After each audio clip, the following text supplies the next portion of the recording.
আসসালামু আলাইকুম ওরহমতুল্লাহি ওয়াবারাকাতুহ। আল্লাহ সুবহানাহু ওয়া তাআলা আমাদেরকে ভালো রেখেছেন, এর জন্য আমরা আল্লাহ পাকের শুকরিয়া আদায় করছি আলহামদুলিল্লাহ। আমাদের প্রিয় নবী সাল্লাল্লাহু আলাইহি ওয়াসাল্লাম এর প্রতি অসংখ্য অগণিত দরুদ সালাম শান্তি কামনা করছি।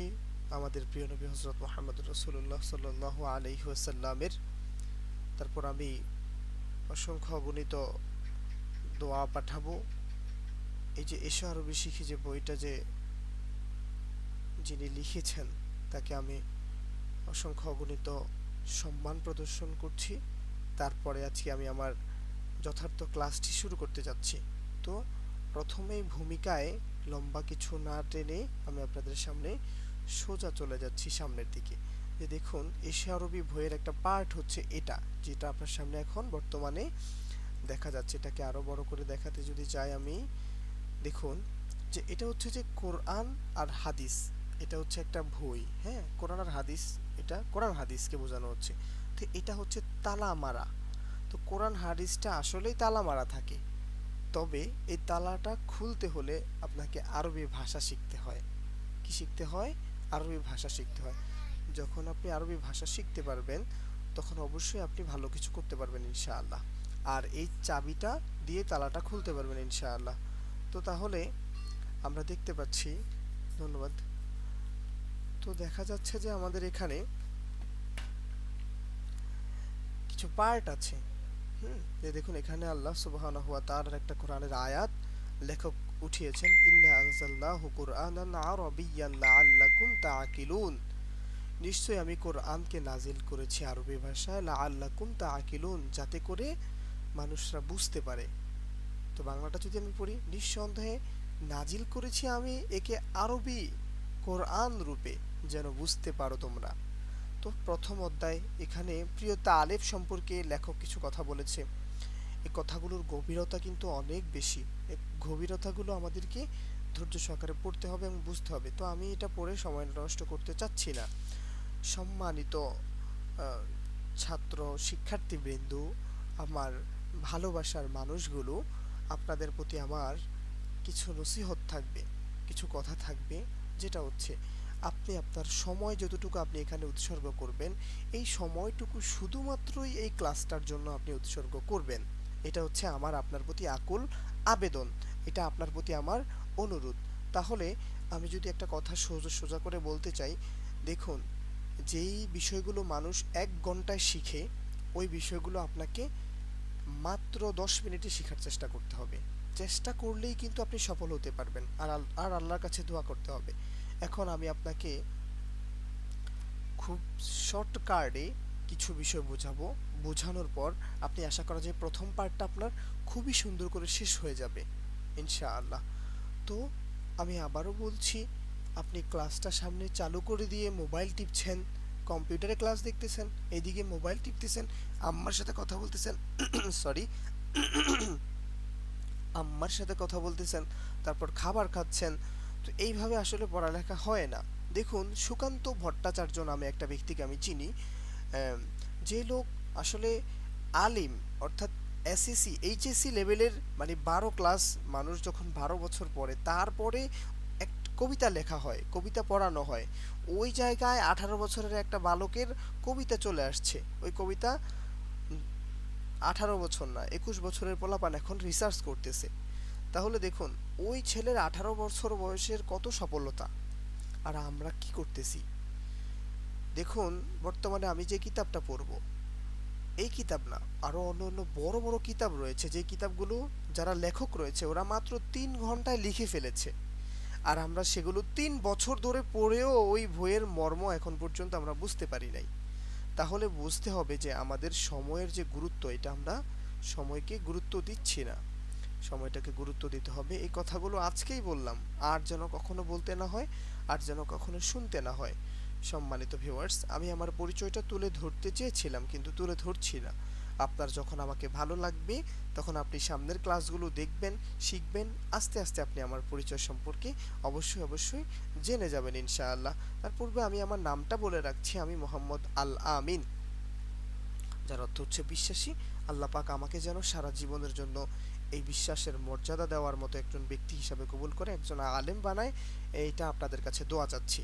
তো প্রথম পার্টটা আমি শুরু করতে যাচ্ছি। তো দেখুন এখানে কয়েকটা শব্দ দেওয়া আছে, টোটালি 8টা শব্দ এখানে দেওয়া আছে। কিতাবুন একটি বই, কুরসিয়ুন একটি চেয়ার, বাবুন দরজা, জিদারুন একটি দেওয়াল, কলামুন এখানে টান নাই, কলামুন একটি কলম, বাইতুন একটি ঘর, মিসবাহুন একটি বাতি, সারিরুন একটি খাট। তো দেখুন এগুলো হচ্ছে যে একটা শব্দ। আমরা আরবি যারা শিখতে চাচ্ছি, দেখুন আমরা তো একটা কথা বলি তাই না, বাংলাদেশে ভাত, চাউল, ডাল, ঝগ, কম্পিউটার, মোবাইল, এই যে শব্দগুলো আমরা মায়ের কোল থেকে শুনতেছি, এজন্য পেরে গিয়েছি। তো আরবিতেও এগুলো শেখা দরকার। তো এই যে মায়ের কোলে আমরা তো শুনতে শুনতে শিখে গিয়েছি, কিন্তু এখন তো আমরা আরবি শিখতেছি তাই না। এখন আমাদেরকে পড়তে পড়তে শিখতে হবে।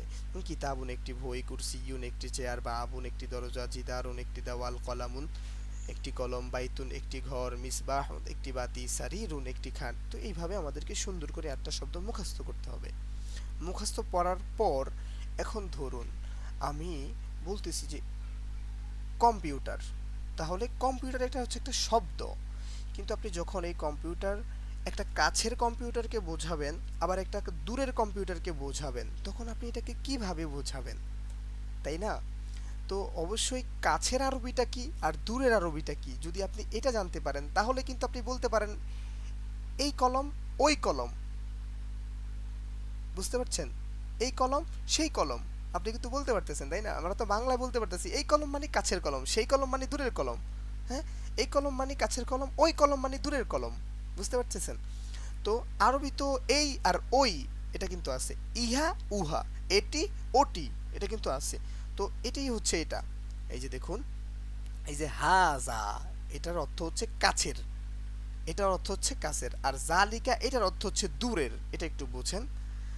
হাজা এটার অর্থ হচ্ছে কাছের, আর জালিকা এটা হচ্ছে দূরের। তার মানে হাজা মানে ইহা বা এটি ওটি, তাহলে জালিকা অর্থ হচ্ছে ওটি।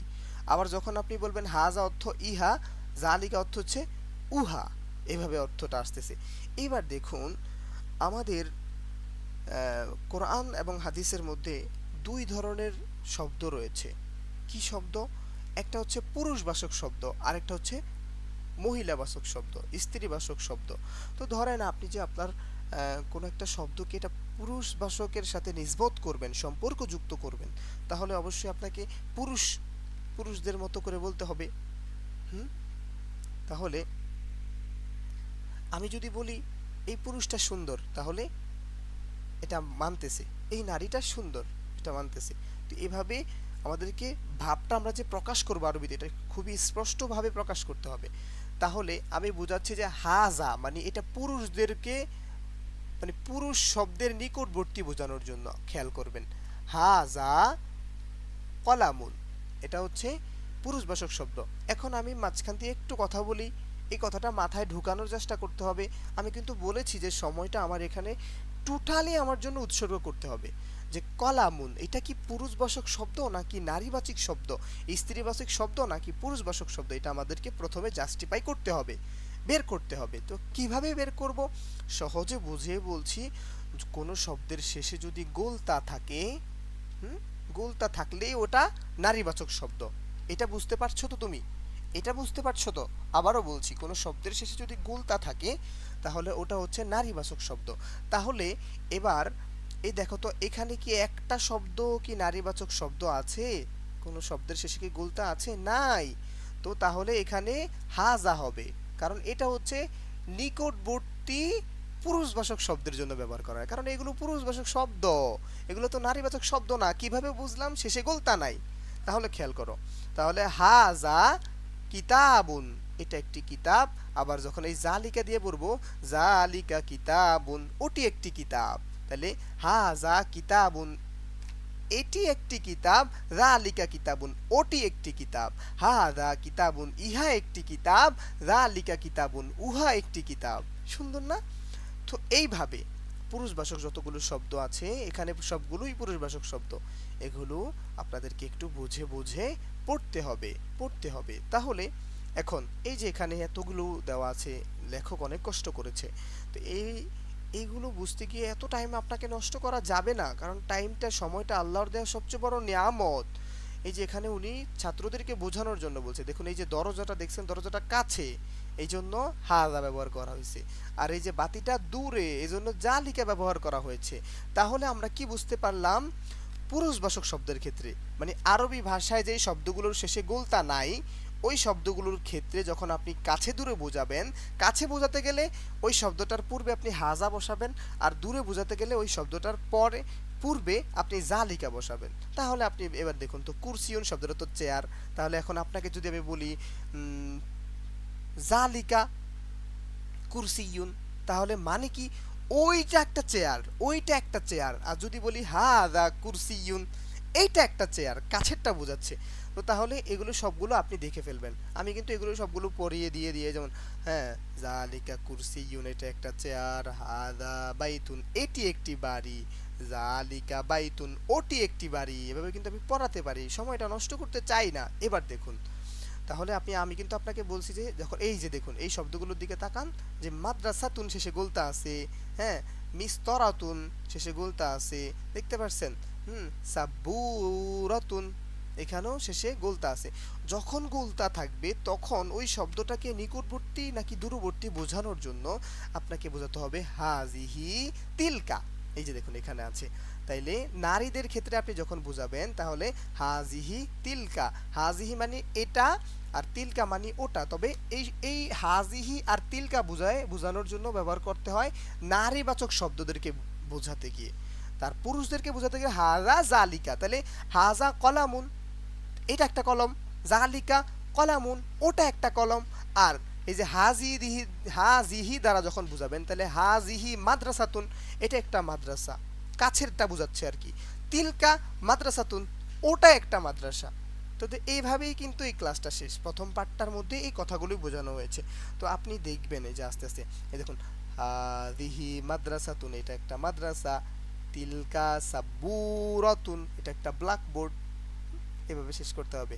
দেখুন হাজিহি কুরসাতুন, এটা একটা খাতা, তিলকা তউইলাতুন, এটা একটা টেবিল, এটা একটা টেবিল, এটা একটা টেবিল, মানে ওটা একটা টেবিল, সরি এটা দূরবর্তী বোঝাচ্ছে।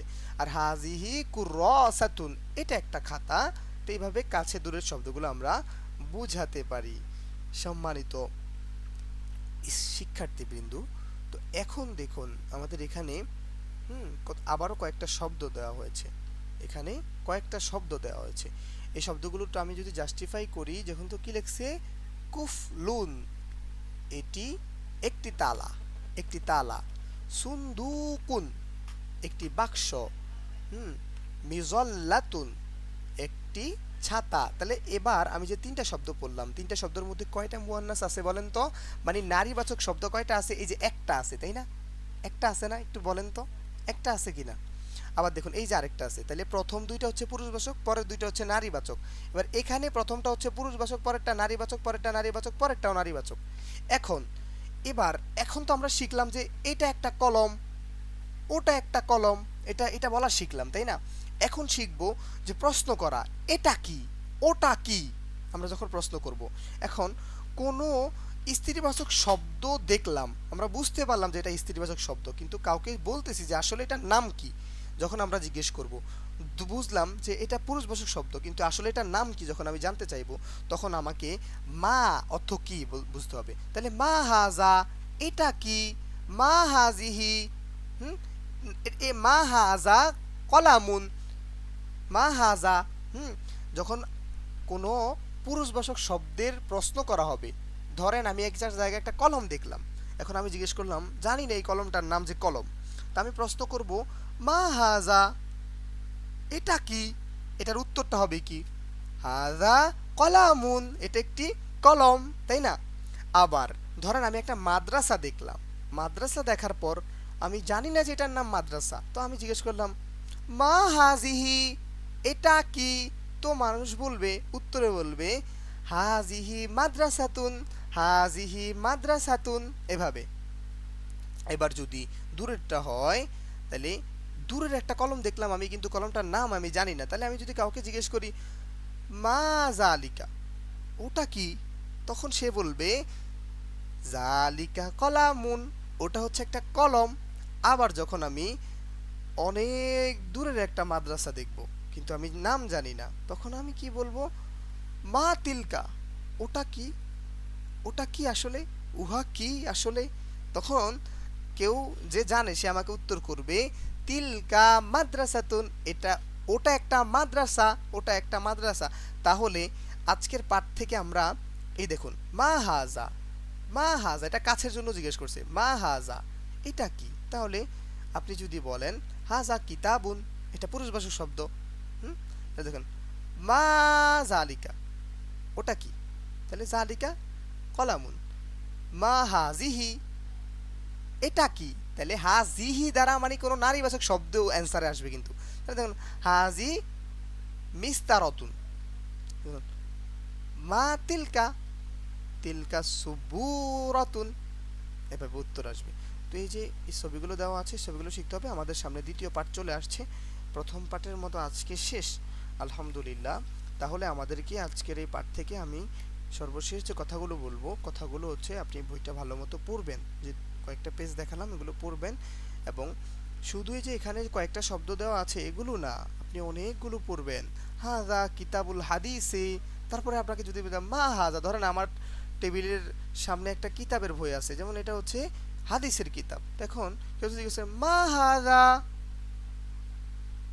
তাহলে আমি বলবো হাদা কিতাবুন হাদিস, হাদা কিতাবুল হাদিস, হাদা কিতাবুল হাদিস, হুম, হাদা কিতাবুল ফিকহি, এভাবে বলবো। ধরেন অনেক দূরে আমার রুমের একেবারে কর্নারে অনেক লম্বা দূরে একটা হাদিসের কিতাব রাখা আছে। তখন আমাকে যদি কেউ জিজ্ঞেস করে, যেমন আমি যদি কাউকে জিজ্ঞেস করি যে ওটা কি, তাহলে কি বলবো?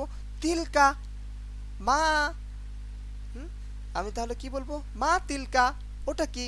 মা তিলকা। তাহলে যে উত্তর করবে সে বলবে তিলকা, তিলকা কিতাবুল ফিকহে, তিলকা কিতাবুল হাদিসে, এভাবে আমাদের সামনে উপস্থাপন করতে হবে।